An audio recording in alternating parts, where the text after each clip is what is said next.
특약사항을 적을 때마다 서로 받아들이는 그런 심리적인 압박감이 좀 다르기 때문에 요거를 쓸 때마다 조금씩 문구를 바꿔야 되거든요. 요거를 중개사분들이 굉장히 잘해야 됩니다. 같은 내용임에도 불구하고 문제없이 넣을 수 있는 방법들이 있어요.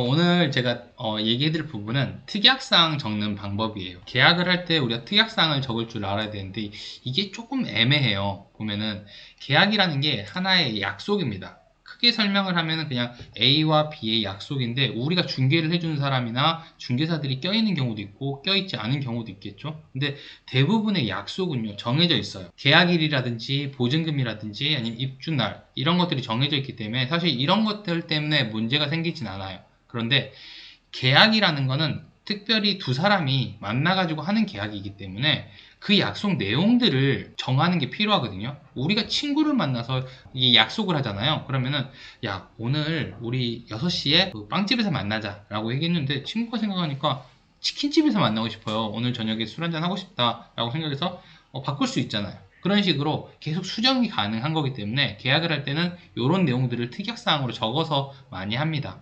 계약한 내용들을 계약서에 적지 않는다고 하더라도 괜찮아요. 유효해요. 그냥 당사자들끼리 기억하고 이렇게 하면 유효한데 시간이 지나면요. 이 내용들을 서로 다르게 기억을 하는 경우가 굉장히 많습니다. 그래서 계약서는 반드시 특약사항을 적는 게 좋아요. 이것도 마찬가지로 문제가 안 생겼을 때는 전혀 상관없어요. 적든 안 적든 어떻게 되는지. 근데 처음에 했던 약속들이 안 지켜지거나 상대방이 반대 의견을 얘기를 하게 되면요. 이 특약사항이 가장 확실한 증거가 됩니다. 특히 전세나 월세 같은 임대차 경우에는 보증금이 껴있기 때문에 이 특약이 더 중요해요. 사용을 하고 나중에 돌려주는 거거든요. 그리고 집주인 입장에서도 내 물건을 빌려준 다음에 다시 받는 거란 말이에요. 그런데 도배라든지 소모품 문제들이 생길 때도 있고 시설이라든지 옵션 같은 것들이 문제가 생길 때가 있기 때문에 굉장히 많은 문제가 발생하기 때문에 특약을 좀 적어놔야 되고 그 중에서 가장 중요한 게 보증금에 대한 부분이에요. 어떤 걸 넣으면 좋을까 고민하시는 분들이 많기 때문에 제가 특약사항을 대략적으로 좀 정리한 걸 좀 보여드릴게요. 제가 이 내용인데 이런 식으로 적어 놓으면 좋은데요. 첫 번째는 임대인은 임차인의 전세자금 대출에 동의 협조하기로 한다.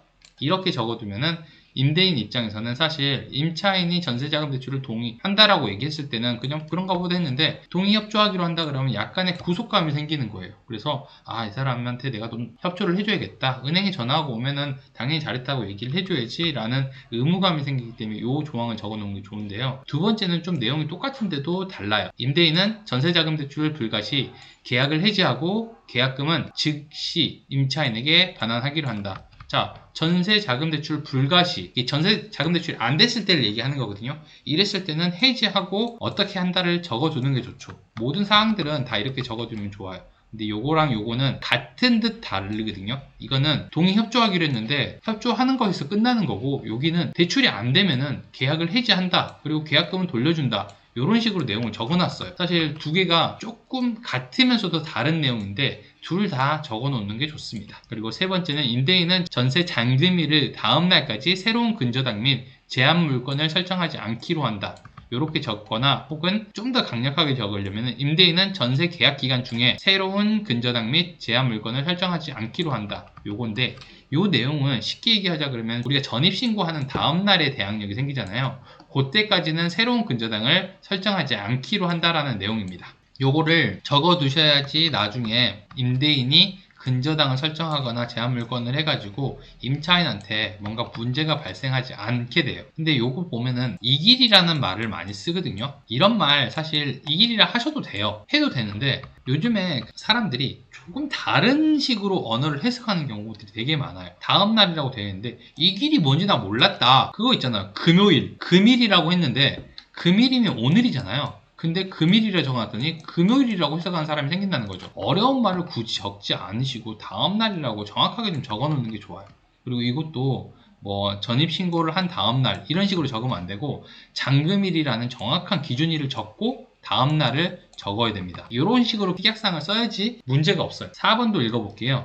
임대인은 전세 계약 기간 중 매매로 인한 명의 변경이 있을 시 임차인에게 우선 통보하기로 한다. 임대인 입장에서는 굳이 내가 집을 팔았는데 임차인한테 연락을 해줄 필요는 없거든요. 이거는 사실 임대차 기간 중에 약간 집주인이 바뀌는 경우가 있거든요. 그러면은 임차인에 통보 안 하고 그냥 명의로 바꿔버리는 경우가 많기 때문에 나중에 당황한단 말이에요. 그래서 요거는 꼭 넣어두시는 게 좋기는 해요.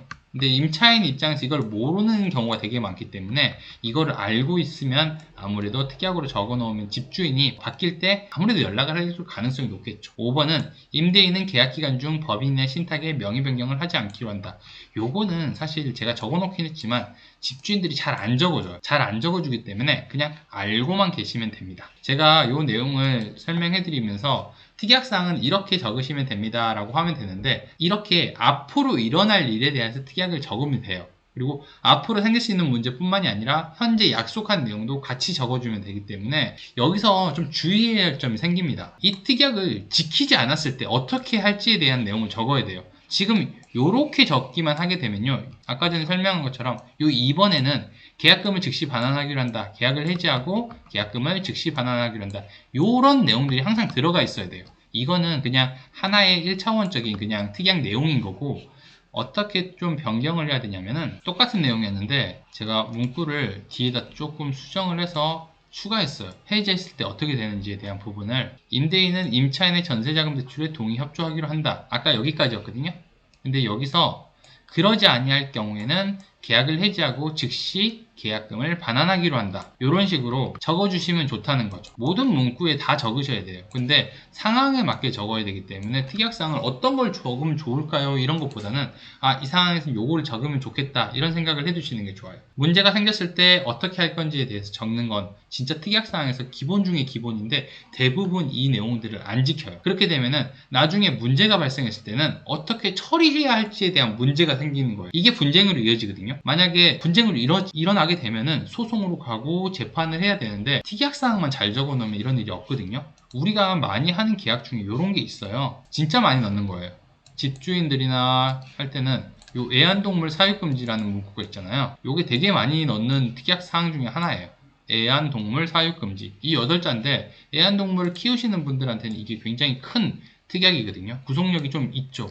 이게 있으면 절대 내가 키우면 안 되겠다, 이런 생각이 들기 때문에 이게 특약이 들어있는 집들이나 이런 거는 계약을 아예 안 해요. 요거를 원래는 이렇게 적어 놓으면요, 나중에 어떤 일이 생기냐면은 계약을 하고 살다가 중간에 강아지를 키우거나 고양이를 키우거나 아니면 앵무새를 키우시는 분도 있었어요. 저 예전에 거북이 가지고 싸우시는 분도 봤어요. 그 비린내? 예, 비린내가 옆방에서 퍼진다라고 하면서 거북이를 가지고 싸우시는 분도 있어요. 이게 사람은 굉장히 다양합니다. 옆방에 누가 살든지 간에 굉장히 다양한 걸로 싸우기 때문에 우리가 생각했을 때 그런 거 갖고 무슨 문제가 일어날까, 그런데 열대어 이런 거 있잖아요. 집에서 키우는데 이런 것 때문에 문제가 생겨요. 그래서 요 조항들이 있으면 중간에 싸움이 나죠. 임차인 입장에서는 내가 애완동물을 키우는데 그게 무슨 상관이야, 이게 있다 하더라도 나는 우리 가족이기 때문에 절대 내보낼 수 없어, 나는 그리고 이 집에서 나갈 수 없어, 이렇게 얘기를 합니다. 임대인 입장에서는 웃기죠.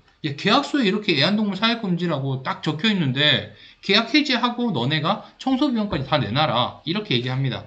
이 싸움이요, 끝이 없어요. 그래서 특약을 적을 때는 분명히 이런 조항들을 같이 넣어놓는 거죠. 이렇게 문구를 좀 명확하게 적어두시는 게 좋습니다. 요게 이제 대표적으로 좀 많이 일어나는 일이라서 하는 건데, 애완동물 사육 금지를 적고 여기다가 애완동물을 키울 시 계약을 즉시 해지하고 중개보수 30만원과 청소비용 20만원을 배상하기로 한다. 자, 이렇게 적게 되면은 누가 봐도 애완동물을 키운 다음에 계약을 어떻게 한다? 해지한다라고 나오고, 그 다음에 중개보수 30만원이라 청소비용 20만원을 주고 나가야 되는구나 라고 하기 때문에 이거는 이제 소송으로 갈 일이 없죠. 그냥 소송으로 가더라도 이렇게 내야 될 가능성이 높으니까, 이런 식으로 좀 해지됐을 때 어떻게 할 건지에 대한 부분들을 적어두는 게 좋아요. 그리고 특약사항은요, 미리 다 작성을 해놓고 쓰면 좋은데 사용을 하면 좋잖아요. 근데 그럴 수가 없는 게 특약사항을 적을 때마다 서로 받아들이는 그런 심리적인 압박감이 좀 다르기 때문에 요거를 쓸 때마다 조금씩 문구를 바꿔야 되거든요. 요거를 중개사분들이 굉장히 잘해야 됩니다. 같은 내용임에도 불구하고 문제없이 넣을 수 있는 방법들이 있어요. 제가 아까 전에 처음에 설명드렸던 그 문구인데, 임대인은 임차인의 전세자금 대출에 동의 협조하기로 한다. 그러지 아니할 시에는 계약을 해지하고 즉시 반환하기로 한다. 요렇게 넣었어요. 집주인 입장에서 요게 조금 불편할 수 있어요. 불편할 수 있잖아요. 왜 너가 안 되는데 왜 내가 해야 돼? 예, 그런 경우에는 다른 문구를 좀 작성을 하거나 아니면 문구를 좀 부드럽게 해가지고 바꿔야 돼요. 같은 내용임에도 불구하고 다르게 받아들일 수 있게 하시는 게 좋습니다. 그래서 이 조항을 제가 한번 좀 넣어보면은 이런 식으로 조금 바꾸는 게 좋죠. 이건 조금 부드럽게 좀 바꾼 버전이라고 보면 될 것 같아요. 같은 내용인데 조금 부드럽게. 왜냐면 우리가 임대인이랑 임차인 분들이 조금 달라요. 그래서 항상 조금씩 변동이 항상 생깁니다. 그래서 여기서 임대인은 임차인의 전세자금 대출을 동의하기로 하고 건물상의 문제로 대출이 되지 않을 시에는 계약금을 전액 반환키로 한다. 이렇게 문구를 조금 수정을 해주시는 게 좋아요. 그리고 나서 여기다가 이렇게 얘기를 하는 거죠. 임대인한테. 이게 원래 형식상 좀 적어 놓는 거고 건물상에 문제가 안 되는 경우에는 절대로 폐지되는 경우는 없습니다. 근데 집주인 입장에서도 자기 건물에 문제가 없다는 걸 알기 때문에 별 거부감 없이 받아들이는 경우가 많아요. 그러니까 내가 어떻게 이야기를 하느냐에 따라서 좀 달라질 수 있죠. 사실 그 중개사분들이 중개를 할 때는요, 이 건물상에 문제가 있는지 없는지 다 알고 있습니다. 위법 건축물이 있는 경우도 있고 근저당이나 이렇게 대출이 안 되는 집들은 대부분 알고 있거든요. 그리고 조금 애매하다 싶은 경우 상담사분들한테 연락을 해서 확인을 하거나 은행을 통해서 우리가 확인을 할 수가 있어요. 그래야지 이런 것들을 확인을 해야지 나중에 계약을 하고 잔금을 하고 이런 문제들이 생겼을 때 우리가 바로바로 해결을 할 수가 있습니다. 다 알고는 있지만 이런 문구를 적어야지 임차인 입장에서 안심하고 넣을 수 있거든요. 계약 당사자, 임대인, 임차인, 아니면 매수자, 매도자 이 사람들한테 모두 다 받아들일 수 있을 정도로 좀 부드럽게 이야기를 해야 됩니다. 그리고 임차인한테도 설명을 할 때 항상 특약사항을 적고 불만인 부분이 생길 수 있잖아요. 그래서 미리 얘기를 해주는 게 좋아요. 계약서상의 특약사항은 임차인에게 일방적으로 불리한 경우에는 유효하지 않습니다. 그러니까 걱정 안 하셔도 됩니다. 라고 얘기를 하면 돼요. 근데 요거를 임대인 앞에서 얘기를 하는 것보다는 계약서를 설명하면서 빨리 설명을 해주던지 아니면은 따로 만났을 때 미리 얘기를 해주시는 게 좋아요. 이거는 원래 다 알고 계신 내용이잖아요. 다 알고 있는 내용인데도 불구하고 제가 그냥 설명하는 거예요. 그러면 이제 자신들이 들었을 때 조금 유리하다라고 생각이 들게 설명을 제대로 해줘야 되고 정확하게 판단을 내릴 수 있게 얘기를 해줘야 되기 때문에 이렇게 하는 게 좋고요. 특약사항은 상황이나 사람에 따라서 조금씩 바뀌어야 되고 계약서에 따라서 좀 바뀌어야 됩니다. 딱딱하게 넣거나 아니면 상대방이 받아들이지 않는 특약이라면요 전혀 쓸모없는 계약이 될 수 있어요. 그러니까 계약을 할 때는 이런 내용들을 꼼꼼히 확인하고 양측 다 만족할 만한 내용으로 적어서 계약서 안에 넣어야지 특약으로서의 효력이 있는 거죠.